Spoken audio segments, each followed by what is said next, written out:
യേശുക്രിസ്തുവിൻ്റെ ഒരുപാട് ക്യാരക്ടറിൽ എനിക്കിഷ്ടപ്പെട്ട ഒരു ക്യാരക്ടറാണ് the hidden character of Jesus Christ.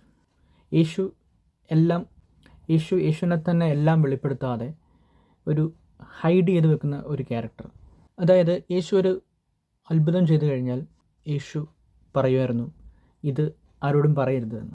യേശു മറ്റൊരിടത്തൊരു അത്ഭുതം ചെയ്തപ്പം അവിടെ കൂടെ ഇരുന്നവരെല്ലാവരും യേശുവിനെ രാജാവാക്കാൻ തീരുമാനിച്ചു. യേശു അപ്പോൾ ഉടൻ തന്നെ അവിടുന്ന് ഹൈഡാവുകയാണ് ചെയ്തത്. ആ ആൾക്കൂട്ടത്തിൽ നിന്ന് പെട്ടെന്ന് ഹൈഡായി. യേശുവിൻ്റെ പ്രസംഗത്തിലെല്ലാം കൂടുതലും പാരബിൾസാണ് യൂസ് ചെയ്യുന്നത്. കാരണം സത്യസന്ധമായി അന്വേഷിക്കുന്നവർ മാത്രം അത് മനസ്സിലാക്കിയാൽ മതി എന്നുള്ളൊരിതാണ്. യേശു ഈ ലോകത്തിൽ വന്നതിൻ്റെ പർപ്പസ് തന്നെ റിവീൽ ചെയ്തത് റൈറ്റ് ടൈമിലാണ്. അതുവരെ അത് ഹിഡൻ ആയിരുന്നു. റൈറ്റ് ടൈമിന് വേണ്ടി അത് ഹിഡൻ ആയിരുന്നു. റിവീൽ ആകുന്നതിന് മുമ്പ് പലപ്പോഴും യേശു പറയുമായിരുന്നു, എൻ്റെ നാഴിക ഇതുവരെ വന്നിട്ടില്ല എന്ന്.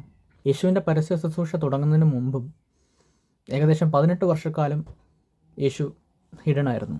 യേശുവിൻ്റെ ജനനം പോലും, യേശു ഈ ലോകത്തെ രക്ഷിക്കാനായിട്ട് ഈ ഭൂമിയിൽ വരുന്നത് പോലും ഒരിക്കലും ഒരു ബിൽഡപ്പ് കൊടുത്തോ ആരെ അറിയിച്ചോ ആയിരുന്നില്ല. അന്നത്തെ രാജാവായ ഹെരോദാവ് പോലും ഇതറിഞ്ഞിട്ടില്ല എന്നുള്ളതാണ്. യേശു ജനിച്ചു എന്നുള്ള അറിവ് ആദ്യം കിട്ടിയത് ആട്ടിടയന്മാർക്കായിരുന്നു. അടയാളങ്ങൾ കണ്ടും മുന്നമേ പറഞ്ഞ വാഗ്ദത്തങ്ങൾ ഓർത്തും അവരതിനെ മനസ്സിലാക്കുകയാണ് ചെയ്തത്.